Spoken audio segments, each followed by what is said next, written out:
My first 6 months living on a sailboat has been way harder than I thought it would be.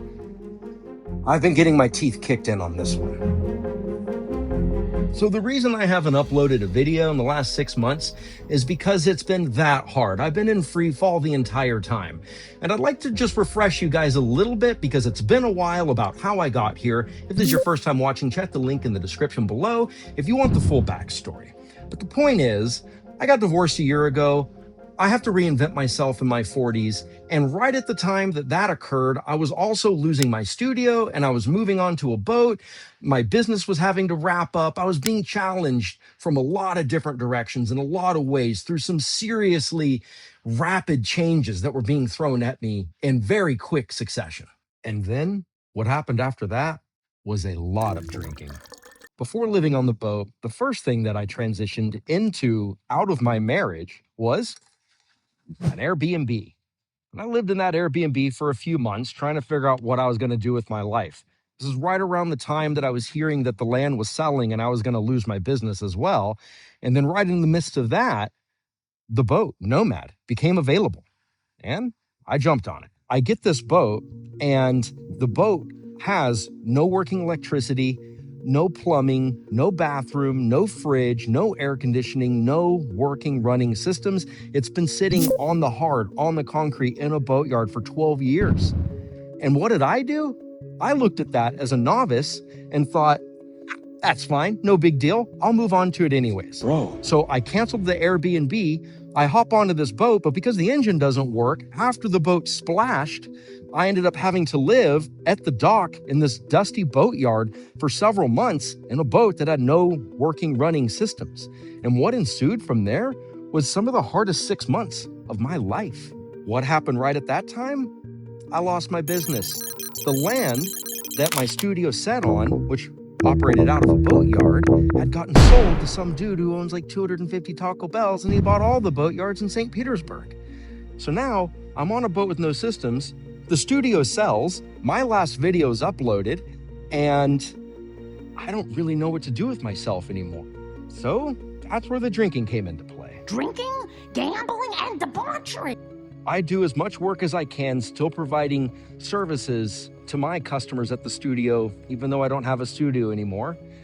And I work as hard as I can to keep a smile on my face and to put my best foot forward in the midst of living in this city of St. Petersburg, going out every night, basically just feeling like a lost soul.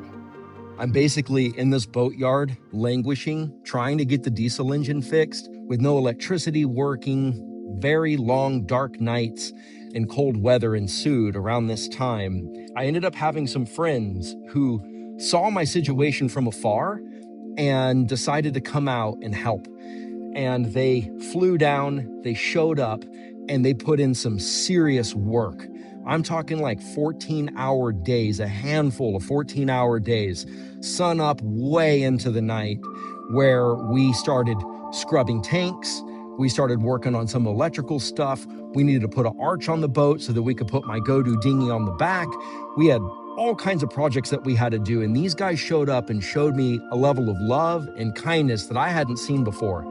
And as soon as they showed up and we started making all this progress, right around that time, the yacht rigger, who was also dispossessed of their entire property, which they operate out of, them and their 25, 30 employees, they have to be moving as well. The yacht rigger also started stepping in to help me as well and get the electrical system working. Whoa. Yeah, it makes you want to think, like, what else could work? What? Even that works? Wow. And then I left the dock for the first time. This is about 6 months ago. And I brought it right around the corner into the slip that it's been at for these 6 months. So now that Nomad's internal systems were working, it was now time to start working on my internal systems. So eventually I was able to stop this loop. But how did I stop it? How did I go from spending all my time going downtown and drinking and being aimless to about 30 days ago, getting things back together and getting on the right heading? I found my footing again, and I got started staying on this right course simply by meditating. So here's what I found works for me. Essentially, I get out my binder when I wake up at 4 in the morning. I read a little bit of Stoic philosophy, and then I come over here into my saloon and I grab a pack of cards. In this case, they're 007 branded cards. I do love James Bond.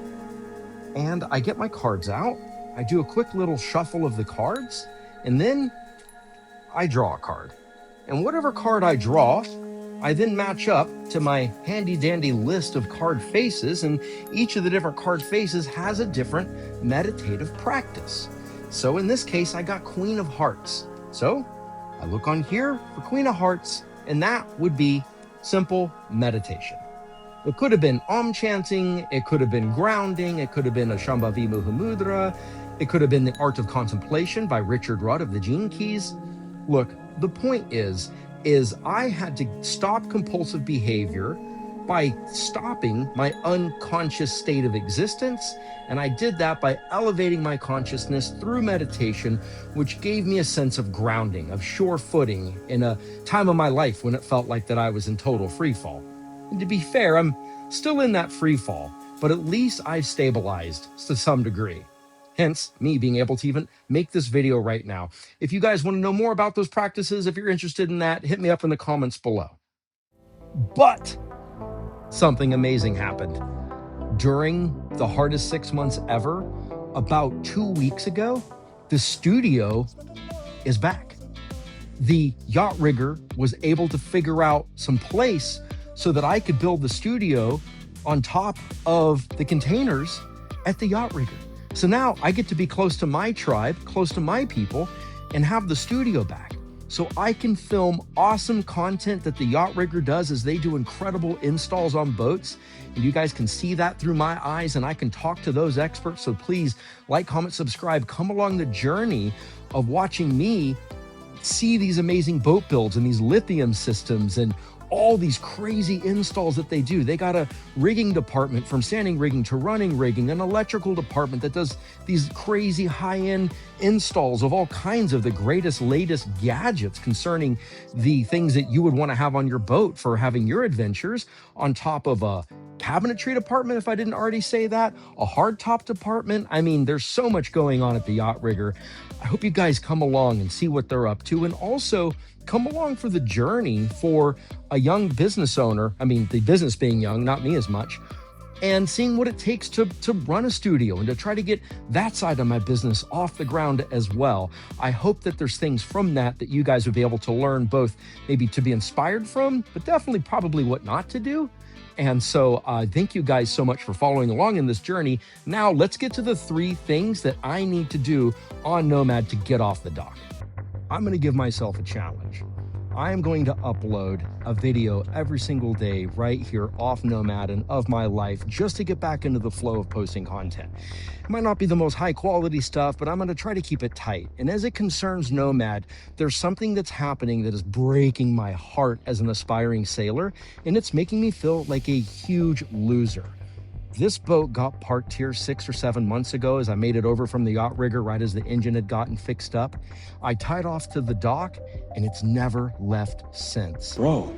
And it really is weighing heavy on my heart. So in the midst of all the things I've been struggling with, I also just feel like I have this beautiful boat that's meant to go anywhere in the world and has been around the world multiple times and set 2 world records, and I'm having her live in a slip. And it's sad. It's pathetic is what it is. So now that I'm getting my life back together, which I really credit this boat with, and getting her back together, there's 3 things that have to happen to get me off this dock. The first one is I need to get running rigging on this boat. It's all old and stale, and so I'm going to go to the yacht rigger to select from their massive inventory of running rigging and pick the best line for the job. We'll be able to have Steven help us out with that and make sure that we get the right thing concerning this boat, and maybe you'll learn a few things about running rigging for your own boat. And then the second thing that I need to do is I need to get the sails on this boat. She has been basically a naked mast this entire time. So it hasn't had sails on it in 12 years. I do have the sails, they're up in storage, so I need to bring those down. And the third thing I need to do, and pretty important thing, is that I've got to deal with the fact that I have added what feels like thousands, but whatever, maybe hundreds of objects I've put inside this boat to make it livable, I've got to do what I call Operation Stick It. I've got to go pick a corner of this boat and start problem solving to get everything set up so that when I heel over for the first time, I don't send, I don't know, my PlayStation 5 flying across the galley and hit someone in the face. Don't feel like that would be great. So those three things are what's gonna happen. I'm gonna be uploading a video, like I said, every single day. And I hope you follow along in this. I hope that there's information in here that's helpful for you guys. But if nothing else, we'll see whether or not I sink or swim in this endeavor at my place in my life, 40 years old and starting over. And with that said, I will see you guys tomorrow.